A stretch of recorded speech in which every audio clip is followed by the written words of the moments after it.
Right, welcome for Chapter 5 of the Scarlet Letter by Nathaniel Hawthorne. And as with our other videos, we will be reading and explaining the chapter. Chapter 5 is called Hester at Her Needles. So the first 4 chapters of the book covered one day, which was the day that Hester had to come out and face her public humiliation. In Chapter 5, some time has passed, and she's released from jail, and she's sort of finding her way in this new life that she's sort of been dropped into. She's trying to figure out exactly what to do, how to live. Hester Prynne's term of confinement was now at an end. Her prison door was thrown open, and she came forth into the sunshine, which, falling on all alike, seemed to her sick and morbid heart as if meant for no other purpose than to reveal the scarlet letter on her breast.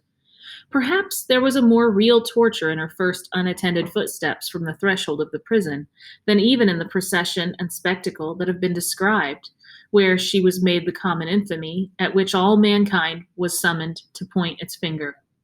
Then she was supported by an unnatural tension of the nerves and by all the combative energy of her character, which enabled her to convert the scene into a kind of lurid triumph. It was, moreover, a separate and insulated event, to occur but once in her lifetime, and to meet which, therefore, reckless of economy, she might call up the vital strength that would have sufficed for many quiet years. The very law that condemned her, a giant of stern features, but with vigor to support as well as to annihilate in his iron arm, had held her up through the terrible ordeal of her ignominy. But now, with this unattended walk from her prison door, began the daily custom, and she must either sustain and carry it forward by ordinary resources of her nature, or sink beneath it. She could no longer borrow from the future to help her through the present brief. Tomorrow would bring its own trial with it, so would the next day, and so would the next, each its own trial, and yet the very same that was now so unutterably grievous to be borne. The days of the far-off future would toil onward, still with the same burden for her to take up and bear along with her, but never to fling down. For the accumulating days and added years would pile up their misery upon the heap of shame. Throughout them all, giving up her individuality, she would become the general symbol at which the preacher and moralist might point, and in which they might vivify and embody their images of woman's frailty and sinful passion. Thus the young and pure would be taught to look at her, with the scarlet letter flaming on her breast, at her, the child of honorable parents, at her, the mother of a babe that would hereafter be a woman, at her who had once been innocent, as the figure, the body, the reality of sin. And over her grave, the infamy that she must carry thither would be her only monument. So what this says is, Hester's left the prison, and it says that getting out of prison must have actually been much more stressful, a much more trying experience than her public shaming in the earlier chapters. Because in that situation, she knew she only had to endure it for 3 hours, and so she could kind of muster up that strength. So if you've ever tried to get through a week by saying things like, okay, just 2 more days. I can do this. I can get through it. Or at work, okay, I just have a couple more hours. I can get through it. That's how the narrator tells us she would have gotten through the shaming.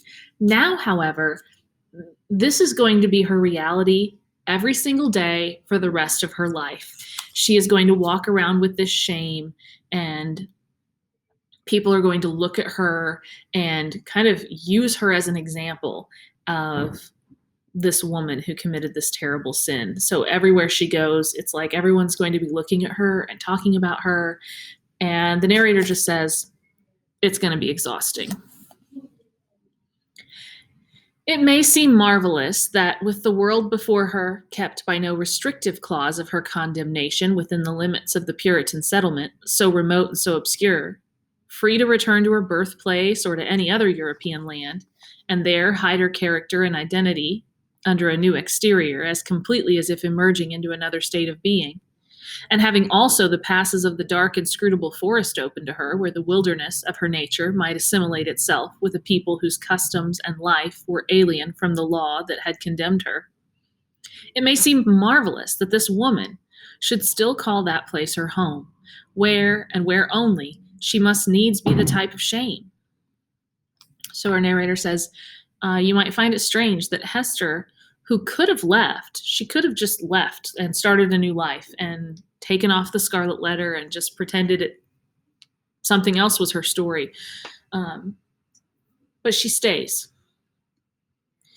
But there is a fatality, a feeling so irresistible and inevitable that it has the force of doom, which almost invariably compels human beings to linger around and haunt, ghost-like, the spot where some great and marked event has given the color to their lifetime. And still the more irresistibly, the darker the tinge that saddens it. Her sin, her ignominy, were the roots which she had struck into the soil.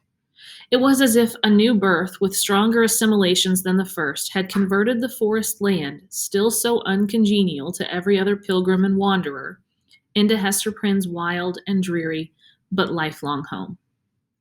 So she could leave, and yet she stays because this is where she committed her crime, and so she feels like she's sort of belongs here. Like she's kind of, I don't want to say stuck, but it's like this is where her roots are, even though they're not good roots, they're sinful roots. All other scenes of earth, even that village of rural England where happy infancy and stainless maidenhood seemed yet to be in her mother's keeping, like garments put off long ago, were foreign to her in comparison. The chain that bound her here was of iron links and galling to her inmost soul, but could never be broken. So as painful as it is for her to stay here, this place, Boston, feels more like her home than even when she, like her home in England where she lived with her parents. Even though it's painful, this is a bond that can't be broken. She feels like she has to stay. It might be too, doubtless it was so, although she hid the secret from herself and grew pale whenever it struggled out of her heart, like a serpent from its hole. It might be that another feeling kept her within the scene and pathway that had been so fatal. There trode the feet of one with whom she deemed herself connected in a union that unrecognized on earth would bring them together before the bar of final judgment and make that their marriage altar for a joint futurity of endless retribution. So the narrator says it may be, even though she hates, like she doesn't even let herself think about it, it may be because here is where the father of the child is. It says, there trode the feet of one whom she deemed herself connected in a union. So here is the man that she has this connection to. And it mentions that they're going to have to answer for the sin on Judgment Day. And that's when she'll be able to be with him, basically, when they die, Judgment Day, when they have to answer for their sins and their choices. Over and over again, the temper of souls had thrust this idea upon Hester's contemplation and laughed at the passionate and desperate joy with which she seized and then strove to cast it from her. She barely looked the idea in the face and hastened to bar it in its dungeon. What she compelled herself to believe, what finally she reasoned upon as her motive for continuing a resident of New England, was half a truth and half a self-delusion. Here, she said to herself, had been the scene of her guilt, and here should be the scene of her earthly punishment. And so, perchance, the torture of her daily shame would at length purge her soul and work out another purity than that which she had lost, more saint-like, because the result of martyrdom. So she doesn't even let herself, even though she gets really excited to think that she'll be able to be with this man in the afterlife, she sort of tries to hold herself back because she knows she shouldn't feel that way about it. So she tells herself a half-truth, a half self-delusion that she stays here because this is where she committed her crime, and so this is where she should serve out her punishment in order to redeem herself for her sin and in order to make it to heaven. Hester Prynne, therefore, did not flee. On the outskirts of the town, within the verge of the peninsula, but not in the close vicinity to any other habitation, there was a small thatched cottage. It had been built by an earlier settler and abandoned because the soil about it was too sterile for cultivation, while its comparative remoteness put it out of the sphere of that social activity which already marked the habits of the emigrants. It stood on the shore, looking across a basin of the sea at the forest-covered hills toward the west. A clump of scrubby trees, such as alone grew on the peninsula, did not so much conceal the cottage from view as seem to denote that here was some object which would fain have been, or at least ought to be, concealed. In this little lonesome dwelling, and with some slender means that she possessed, and by the license of the magistrates who still kept an inquisitorial watch over her, Hester established herself with her infant child. A mystic shadow of suspicion immediately attached itself to the spot. So she's gotten herself this little cottage that somebody else built a long time ago. It's out on the edge of town. It's on the shore, close to the ocean. This is relevant, of course, because it told us earlier that the Scarlet Letter put Hester in a sphere by herself. It isolated her, and I mentioned that you're going to see that over and over again. So even the place she chooses to live is isolated. It's away from everyone else. Nobody else goes there. Nobody else would want to live there because the ground isn't fertile enough to grow crops or food. So she moves in here, and suddenly this spot, her home, becomes a source of suspicion. Like there's rumors that something weird goes on there. I don't know. Children too young to comprehend wherefore this woman should be shut out from the sphere of human charities would creep nigh enough to behold her plying her needle at the cottage window, or standing at the doorway, or laboring in her little garden, or coming forth along the pathway that led downward, and discerning the scarlet letter on her breast, would scamper off with a strange, contagious fear. So, like little kids, were kind of afraid of her because of the Scarlet Letter. I don't know. Remember, this is the time of the Salem witch trials. I don't know that they would think she's a witch, but they definitely feel like something's not right about her. Lonely as was Hester's situation, and without a friend on earth who dared to show himself, she, however, incurred no risk of want. She possessed an art that sufficed even in a land that afforded comparatively little scope for its exercise, to supply food for her thriving infant and herself. It was the art, then, as now, almost the only one within a woman's grasp, of needlework. She bore on her breast, in the curiously embroidered letter, a specimen of her delicate and imaginative skill, of which the dames of a court might gladly have availed themselves, to add the richer and more spiritual adornment of human ingenuity to their fabrics of silk and gold. Here, indeed, in the sable simplicity that generally characterized the Puritanic modes of dress, there might be an infrequent call for the finer productions of her handiwork. Yet the taste of the age, demanding whatever was elaborate in compositions of this kind, did not fail to extend its influence over our stern progenitors, who had cast behind them so many fashions which it might seem harder to dispense with.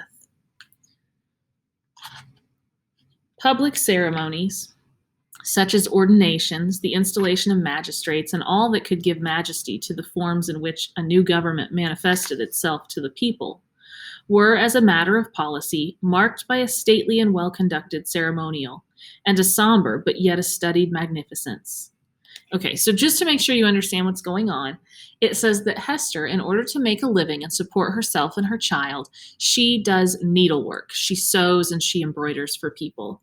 Remember, the Puritans were very plain people. They believed that, You should wear plain clothes, because if you're taking the attention away from, if you're putting the attention on yourself or your clothes, you're taking that attention away from God. And yet, there were plenty of ceremonies here in the New World that demanded fine clothing, the kind of thing that Hester could make. So that's what it's talking about, the ceremonies and the kinds of things they would wear. Deep ruffs, painfully wrought bands, and gorgeously embroidered gloves were all deemed necessary to the official state of men assuming the reins of power, and were readily allowed to individuals dignified by rank or wealth, even while sumptuary laws forbade these and similar extravagances to the plebeian order. So the rich people could wear what they wanted. That's what that means. Anyone who was wealthy enough could wear these fancy clothes, even though their laws forbade any of like the commoners, plebeian or like commoners, like regular plain blue collar people. They couldn't wear this sort of stuff, but the rich people could.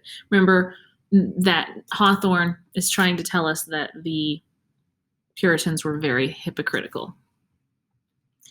In the array of funerals, too, whether for the apparel of the dead body or to typify by manifold emblematic devices of sable cloth and snowy lawn the sorrow of the survivors, there was a frequent and characteristic demand for such labor as Hester Prynne could supply. So she made things for rich people. She made things, clothes or embroidery for funerals, whether it be for the dead person or the people attending. Baby linen, for babies then wore robes of state, afforded still another possibility of toil and emolument. So she also made baby clothes. By degrees, nor very slowly, her handiwork became what would now be termed the fashion, whether from commiseration for a woman of so miserable a destiny, or from the morbid curiosity that gives a fictitious value even to common or worthless things, or by whatever other intangible circumstance was then, as now, sufficient to bestow on some persons what others might seek in vain, or because Hester really filled a gap which must otherwise have remained vacant. It is certain that she had ready and fairly requited employment for as many hours as she saw fit to occupy with her needle. So this tells us that her handiwork, her clothes, and her things that she made became the fashion of the day. And it may be because people were just curious, or maybe they felt bad for her. They're not exactly sure why. It doesn't really matter. The point is, she had more than enough work to keep her busy, to make enough money. Vanity, it may be, chose to mortify itself by putting on, for ceremonials of pomp and state, the garments that had been wrought by her sinful hands. Her needlework was seen on the ruff of the governor. Military men wore it on their scarfs, and the minister on his band. It decked the baby's little cap. It was shut to be mildewed and molder away in the coffins of the dead. But it is not recorded that in a single instance her skill was called in aid to embroider the white veil which was to cover the pure blushes of a bride. The exception indicated the ever-relentless rigor with which society frowned upon her sin. So she was asked to make all sorts of things, but one thing she was never asked to make was a bride's veil or bridal clothes. And obviously that is because of her sin. The fact that she violated her own marriage vows might be seen as a bad omen for another bride. Like, what bride wants to wear a veil that was made by a woman who obviously didn't respect marriage, right? That's the idea. Hester sought not to acquire anything beyond a subsistence of the plainest and most ascetic description for herself, and a simple abundance for her child.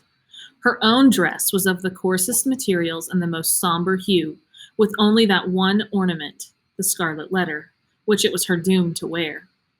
The child's attire, on the other hand, was distinguished by a fanciful, or we might rather say a fantastic ingenuity, which served indeed to heighten the airy charm that early began to develop itself in the little girl, but which appeared to have also a deeper meaning.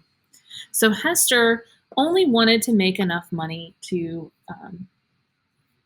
supply what she just absolutely had to have, and some nice things for her child. So Hester wears very plain dresses of like the most or the least the least comfortable material. The only thing fancy she wears is the Scarlet Letter. The child, on the other hand, she dresses her in really fancy, elaborate stuff. So um, her baby's clothes are yet another symbol that we'll be talking about as we go through the story. We may speak further of it hereafter, except for that small expenditure in the decoration of her infant. Hester bestowed all her superfluous means in charity on wretches less miserable than herself, and who not unfrequently insulted the hand that fed them. Much of the time, which she might readily have applied to the better efforts of her art, she employed in making coarse garments for the poor. It is probable that there was an idea of penance in this mode of occupation, and that she offered up a real sacrifice of enjoyment in devoting so many hours to such rude handiwork. She had in her nature a rich, voluptuous, oriental characteristic, a taste for the gorgeously beautiful, which, save in the exquisite productions of her needle, found nothing else in all the possibilities of her life to exercise itself upon. So, any extra money that Hester had, she gave to the poor. Maybe she bought them food or she just gave them money. And when she wasn't making clothes or sewing for someone that was paying her, she was making clothes for the poor people, even though they treated her terribly. Even people who were less miserable than she was acted like they didn't need her. Maybe I said that wrong, but hopefully it made sense to you. Women derive a pleasure incomprehensible to the other sex from the delicate toil of the needle. To Hester Prynne, it might have been a mode of expressing and therefore soothing the passion of her life. Like all other joys, she rejected it as sin. This morbid meddling of conscience with an immaterial matter betokened, it is to be feared, so genuine and steadfast penitence, but something doubtful, something that might be deeply wrong beneath. In this manner, Hester Prynne came to have a part to perform in the world.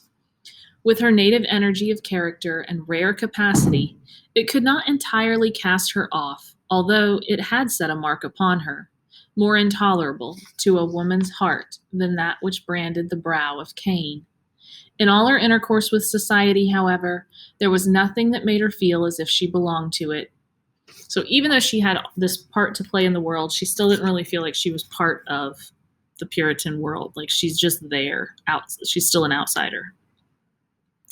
Every gesture, every word, and even the silence of those with whom she came in contact implied and often expressed that she was banished, and as much alone as if she inhabited another sphere or communicated with the common nature by other organs and senses than the rest of humankind.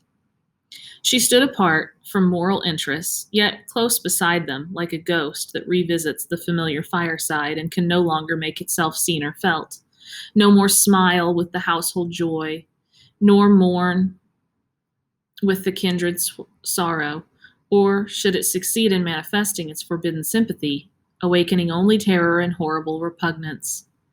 These emotions, in fact, and its bitterest scorn besides, seemed to be the sole portion that she retained in the universal heart.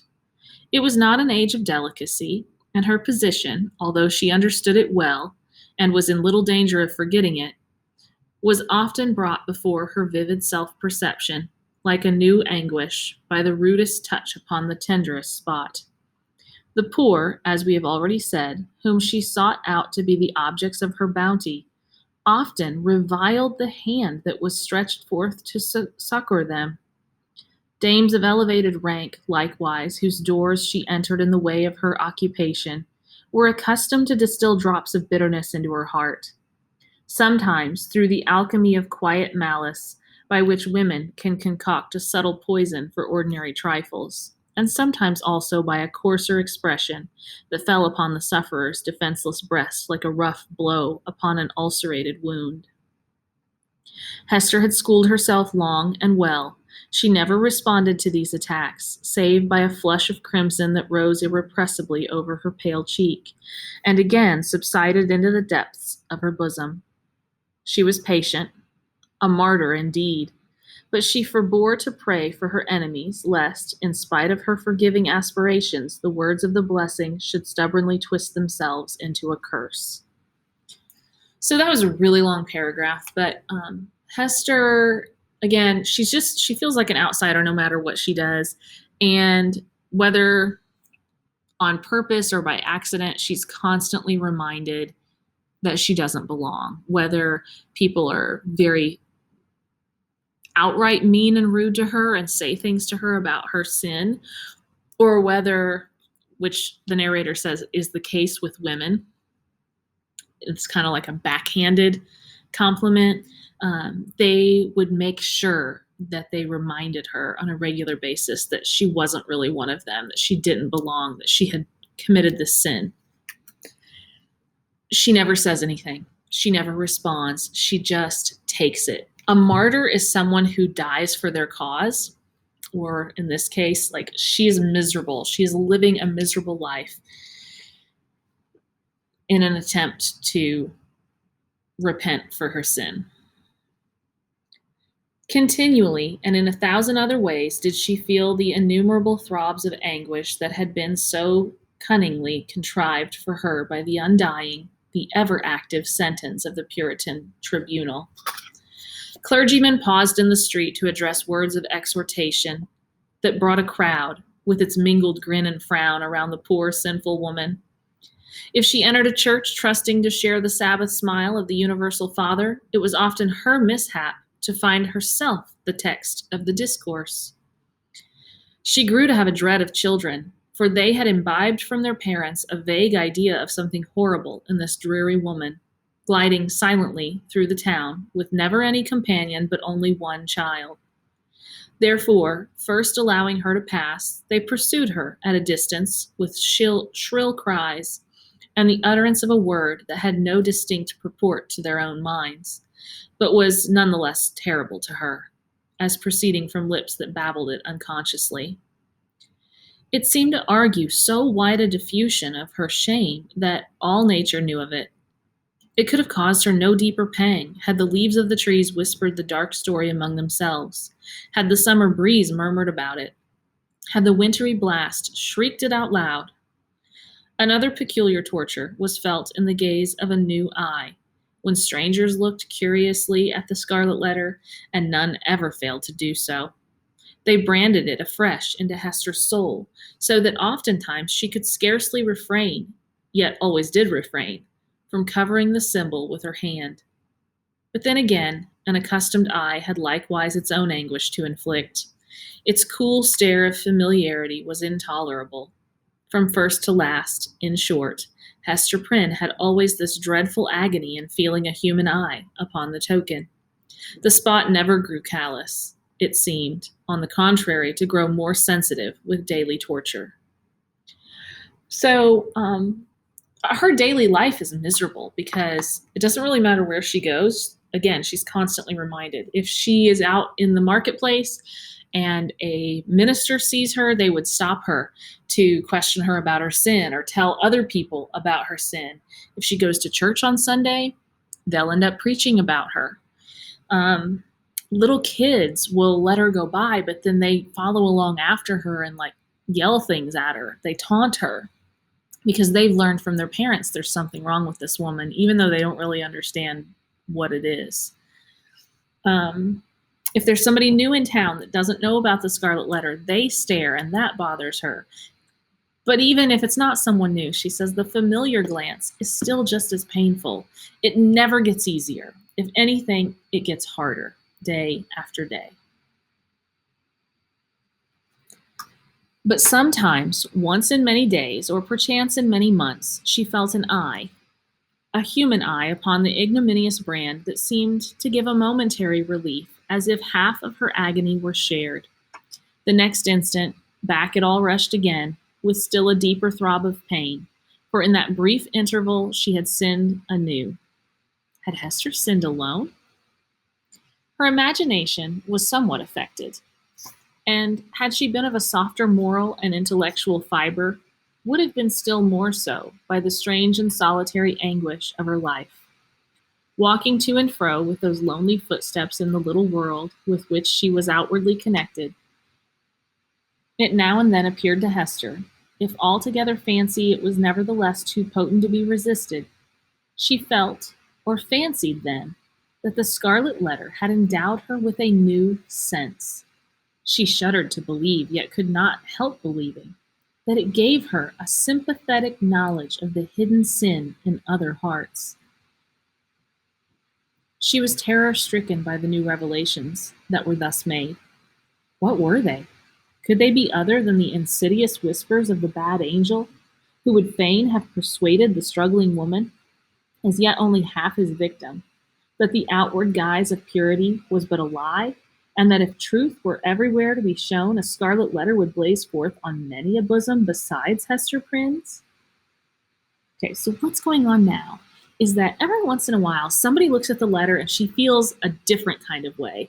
And then it's like a little bit of relief, and then all of a sudden she feels terrible again, as if she sinned all over again. So the book tells us that Hester believed that the Scarlet Letter has given her a new sense, like a sixth sense, if you will. And it is the sense of a sympathetic knowledge of the hidden sin of other hearts. So she feels like sometimes when somebody looks at her Scarlet Letter who has also committed the crime of adultery, she can feel it, like she knows. And it gives her that little tiny bit of relief. And so it says here that is this sense, like if it is the truth that if we saw everyone for what they really are, would a lot of people be wearing a letter just like Hester's? She thinks maybe.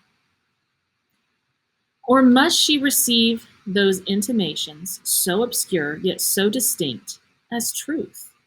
In all her miserable experience, there was nothing else so awful and so loathsome as this sense. It perplexed as well as shocked her by the irreverent inopportuneness of the occasions that brought it into vivid action. Sometimes the red infamy upon her breast would give a sympathetic throb as she passed near a venerable minister or magistrate, the model of piety and justice, to whom that age of antique reverence looked up, as to a mortal man in fellowship with angels. So sometimes she has this feeling when she passes, like the town leaders, the ministers or the magistrates, the people who are supposed to be like in close relations with God and the angels. What evil thing is at hand, would Hester say to herself.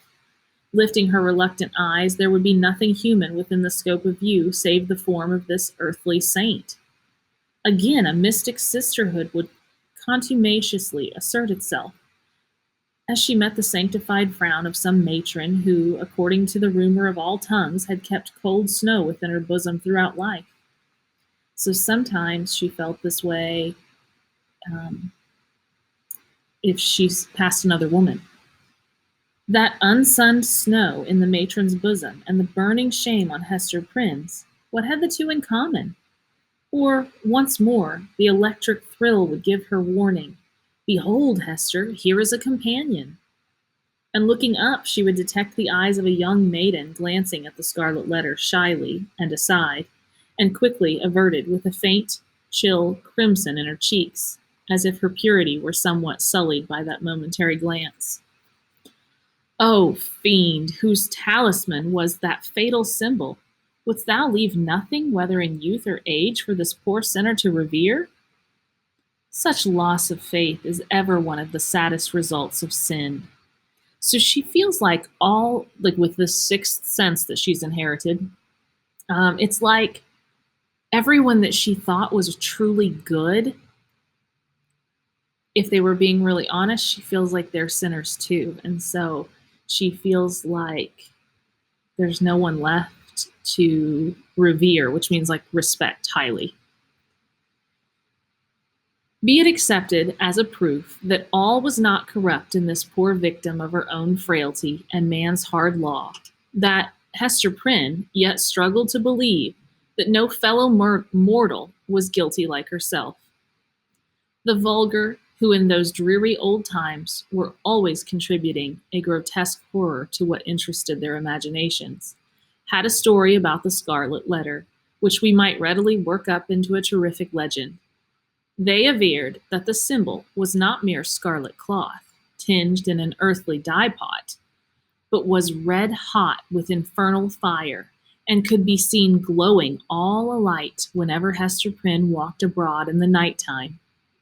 And we must needs say it seared Hester's bosom so deeply that perhaps there was more truth in the rumor than our modern incredulity may be inclined to admit. That's the end of the chapter. So remember, anything in the chapter that seems a little bit mystical or magical, like the idea that her scarlet letter wasn't really made of cloth, it was actually a red hot infernal fire that would glow in the nighttime. Any reference like that, that's an example of dark romanticism. And there is plenty of that throughout the book. So very, very quick review here with some brief notes on the screen. Hester's released from jail and decides to stay in Boston, even though she doesn't really have to. Several years pass. Remember, she's supporting herself through needlework. She often gives to the poor, even though they treat her badly. And ironically, we note that the same people who ostracize and treat her terribly for her crime, like the wealthy people, or really anyone in town, they're more than thrilled to wear her needlework. It becomes the fashion of the age, which is kind of ironic. And then, of course, at the end of the chapter, we have the idea that this Scarlet Letter has given her a sympathetic knowledge of the sins in other people's hearts. It'd be kind of cool if we could figure out what other people weren't fessing up to, maybe. It's kind of scary, though, too. All right, that concludes the chapter.